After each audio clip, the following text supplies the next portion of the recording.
नमस्कार, मी वंदना बोलत आहे. वंदना रेसिपीमध्ये आपला सगळ्यांचं स्वागत आहे. मी आज करंज्या बनवणार आहे. त्याच्यासाठी लागणारं साहित्य ते बघून घेऊया. हे बघा, मी हा अर्धा किलो रवा घेतलेला आहे. 2 वाट्या खोबऱ्या किसून घेतलेल्या आहे. 1 वाटीभर मोठी साखरपिठी करून घेतलेली आहे. 2 चमचे खसखस आहे. 2 चमचे वेलची पूड आहे. अर्धी वाटी छोटी मनुका आहे. अर्धी वाटी बदाम आहे. काजू आहेत. अर्धा वाटी बदाम आहे. आणि आता मी ह्या तुपामध्ये सगळे भाजून घेणार आहे.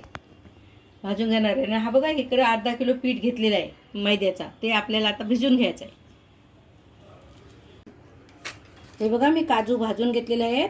आता मी ही पिठी साखर त्याच्यात घालून घेणार आहे. आणि हा बघा, खोबरं मी भाजायला घेतलेलं आहे. खोबऱ्याला असा कुरकुरीत करून घ्यायचा आपल्याला. आणि मी ही मिल्क पावडर आहे ना, ती थंड झाल्यानंतर, सारण थंड झाल्यानंतर मी ही त्याच्यामध्ये घालणार आहे मिल्क पावडर. हे बघा, आपला 20 मिनटं पीठ मी भिजत ठेवलेला होता. आता मी ह्यांच्या लाटायला घेत आहे, करंज्या बनवायला घेत आहे. एवढा गोला छोटा घ्यायचा. आपल्याला छानपैकी पापड लाटून घ्यायचे आणि नंतर आपल्याला भरून घ्यायचे करंजी. आणि मग झाल्यानंतर मी तुम्हाला तलवताना दाखवणार आहे. हा बघा, एवढा पापड लाटलेला आहे. पापड खाली चिटकत पण नाही, छान भिजल्यानंतर पीठ. हे बघा, पीठ छान भिजल्यानंतर पापड चिटकत पण नाही खाली.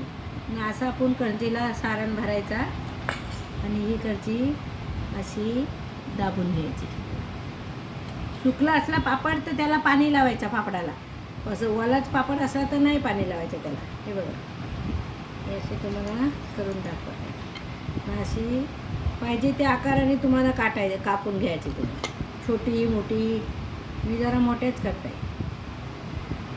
हे बघा, आता मी तलवताना तुम्हाला पुन्हा दाखवेलच.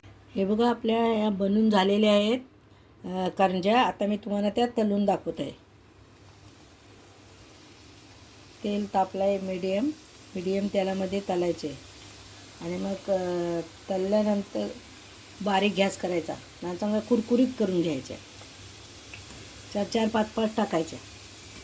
हे बघा, अशा झाल्या लगेच पुन्हा अशा पलटून घ्यायच्या. आणि मग बारीक गॅस करून त्यांना चांगले कुरकुरीत करून घ्यायच्या. हे बघा, आमच्या करंज्या अर्ध्या करून झालेल्या आहेत आणि ह्या तुम्हाला तळून दाखवत आहे. हे बघा, आपल्या करंज्या तळून झालेल्या आहेत. तुम्हाला माझी रेसिपी आवडली तर माझ्या चॅनलला लाईक करा, सबस्क्राईब करा, बेल आयकॉनला क्लिक करा.